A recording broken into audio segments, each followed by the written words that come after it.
quando NewSicilia mi ha chiamato per farmi entrare in commissione, quando poi abbiamo fatto la commissione, poi i lavori che io ho preso, i soldi che io ho preso, il 95% ci ha dovuto tornare a Malta, la verità, no, la verità tutto, dall'A alla Z, la superficialità e lo stato di bisogno di un momento particolare in cui ho accettato questo incarico per soldi, perché lavori non ce n'era e non ce n'è, pur sapendo che avrei dovuto fare queste fatture false, perché così è stato, senza che io poi ho avuto nessuna prestazione. Tutto quello che c'è il meccanismo dietro è molto, stiamo parlando di appalti di 100 milioni di euro, amore, capito? Di cui io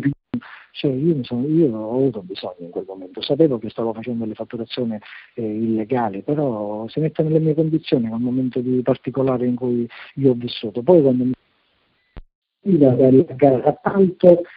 finalizzata a far prendere all'impresa amica di Miceli i lavori. Io che non sapevo, la società che poi ha vinto è una società di Miceli.